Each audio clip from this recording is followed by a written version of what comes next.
2021 সালের ফেব্রুয়ারিতে মিয়ানমারের ক্ষমতায় আসে দেশটির সেনাবাহিনী।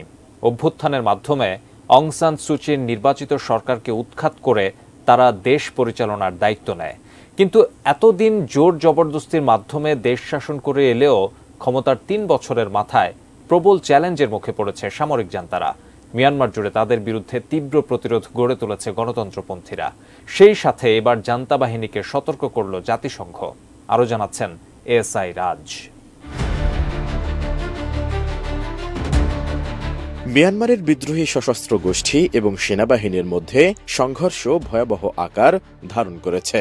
ইতিমধ্যে বিদ্রোহী যোদ্ধাদের কাছে অসহায় হয়ে পড়েছে সেনারা।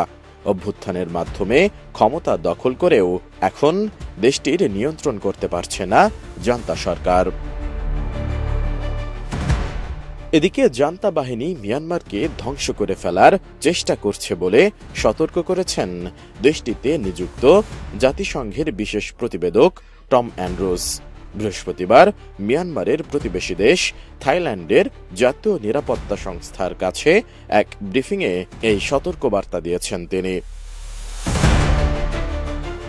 অভ্যুত্থানের মাধ্যমে ক্ষমতায় এসে জান্তা বাহিনী কয়েকদিন পর দেশটিতে রক্তাক্ত বিক্ষোভ ছড়িয়ে দেয়। অভ্যুত্থানের পর দেশটির উত্তরাঞ্চলে যে লড়াই ছড়িয়ে পড়েছিল তা বন্ধে চীনের উদ্যোগে এবছর জানুয়ারিতে একটি যুদ্ধবিরতি চুক্তি সই হয়েছিল। ওই চুক্তিকে অকার্যকর করে দেশটির জাতিগত সংখ্যালঘুদের সশস্ত্র বিদ্রোহী দলগুলোর একটি জোটের সঙ্গে মিয়ানমার সেনাবাহিনীর তীব্র লড়াই চলছে। সশস্ত্র বিদ্রোহী দলগুলোর জোট একের পর এক সীমান্তবর্তী শহর ও অঞ্চলের দখল নিচ্ছে।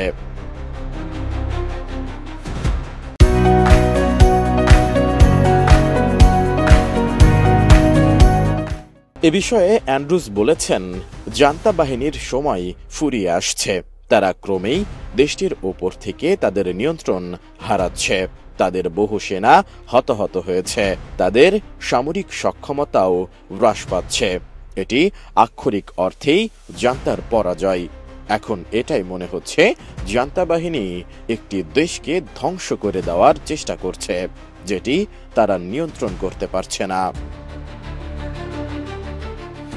জাতিসংঘ বলছে, অবিলম্বে যুদ্ধবিরতি কার্যকর না হলে দেশটিতে চরম মানবিক বিপর্যয় নেমে আসতে পারে।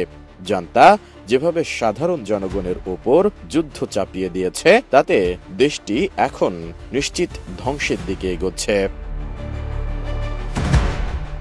সশস্ত্র বিদ্রোহীদের কাছে হেরে যাওয়ার প্রতিক্রিয়ায় জান্তা বাহিনী এখন বেসামরিক মানুষদের আক্রমণ করছে বলেও জানান জাতিসংঘের এই কর্মকর্তা। বলেন, সেখানে গত 6 মাসে বিদ্যালয়, হাসপাতাল ও বৌদ্ধ মাঠে হামলার সংখ্যা উল্লেখযোগ্য হারে বেড়েছে। এ সংখ্যা অনেক অনেক বেশি। এসআই রাজ, ডেস্ক রিপোর্ট, এটিএন নিউজ।